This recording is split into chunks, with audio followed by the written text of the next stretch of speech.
दोस्तों, भगवान शिव के पंच केदारों की तरह भगवान विष्णु के 5 धाम हैं, जिन्हें पंच बद्री के नाम से जाना जाता है। इनमें श्री बद्रीनाथ धाम भी शामिल है। धर्म ग्रंथों में पंच बद्री को दूसरा बैकुंठ कहा गया है। भक्तों को इन पवित्र स्थलों की यात्रा काफी पसंद है। श्री बद्रीनाथ धाम की तरह ही बाकियों के कपाट भी खुलने और बंद होने की परंपरा है। हालांकि इनमें से कुछ मंदिर साल भर दर्शनार्थियों के लिए खुले रहते हैं। देवभूमि उत्तराखंड में बद्रीनाथ धाम का जितना महत्व है, उतना ही पंच बद्री का भी है। असल में ये 5 मंदिर भी बद्रीनाथ धाम के ही अंग हैं। हालांकि इनमें कुछ स्थान साल भर खुले रहते हैं, लेकिन कुछ में 4 धाम की तरह कपाट खुलने और बंद होने की परंपरा है। श्री बद्रीनारायण, योग ध्यान बद्री, भविष्य बद्री, वृद्ध बद्री और आदि बद्री ही 5 बद्री कहे गए हैं। स्थानीय लोगों के मुताबिक इन 5 मंदिरों के दर्शन के बिना बद्रीनाथ यात्रा अधूरी मानी जाती है। माना जाता है कि पुराने समय में बद्रीनाथ धाम मंदिर क्षेत्र में कई जंगली बेरों के पेड़ थे, इसीलिए इस जगह को बद्री वन भी कहा जाता है। इस क्षेत्र से जुड़ी एक और मान्यता है कि यहाँ किसी गुफा में वेदव्यास जी ने महाभारत लिखी थी और पांडवों के स्वर्ग जाने से पहले पांडवों का यही अंतिम पड़ाव भी था, वो यहीं रुके थे। तो जानते हैं आखिर कौन है वो पंच बद्री। नंबर 1, बद्रीनाथ धाम। आदिगुरु शंकराचार्य ने 8वीं शताब्दी में बद्रीनाथ धाम का निर्माण करवाया था। यहाँ भगवान बद्री की मूर्ति 4 भुजा में है और शालिग्राम से बनी हुई है। कहा जाता है कि यह मूर्ति देवताओं ने नारद कुंड से निकालकर स्थापित की थी। नंबर 2, योग ध्यान बद्री। ये तीर्थ बद्रीनाथ मंदिर जितना ही पुराना है। यह पांडुकेश्वर जोशी मठ से 24 किलोमीटर दूर है।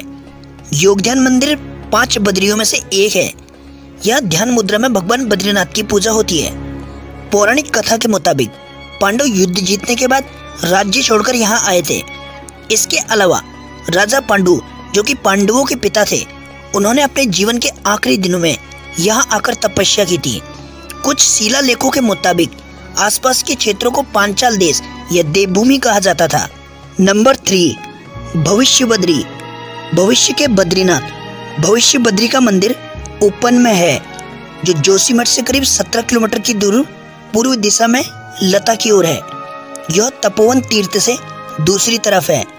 ऐसा माना जाता है कि जब कलयुग शुरू होगा, तब जोशीमठ में मौजूद भगवान नरसिंह की मूर्ति, जो कभी न नष्ट होने वाली है, उसका हाथ गिर जाएगा और विष्णु प्रयाग के पास पतमिला में जय और विजय नाम के पहाड़ भी गिर जाएंगे, जिस कारण बद्रीनाथ धाम में जाने का रास्ता और भी कठिन हो जाएगा।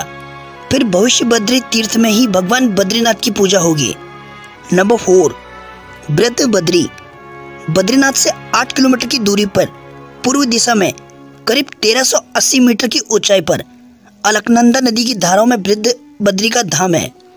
इस मंदिर की खासियत है कि ये पूरे साल भर खुला रहता है। ऐसा माना जाता है कि इस जगह पर नारद मुनि ने भगवान विष्णु को प्रसन्न करने के लिए तपस्या की थी। भगवान विष्णु उनकी तपस्या से प्रसन्न होकर एक बूढ़े इंसान के रूप में दर्शन दिए थे। नंबर 5, आदि बद्री। आदि बद्री तक जाने के लिए लोहोबा से सड़क का रास्ता है। आदि बद्री के ठीक ऊपर एक छोटी सी झील बेनीताल है। आदि बद्री में 16 मंदिरों के अवशेष हैं। यहाँ श्री बद्रीनारायण को समर्पित एक मंदिर है, जहाँ भगवान बद्रीनारायण की पूजा होती है। स्थानीय लोगों के मुताबिक यहाँ का प्रमुख मंदिर 8वीं शताब्दी में आदिगुरु शंकराचार्य ने बनवाया था।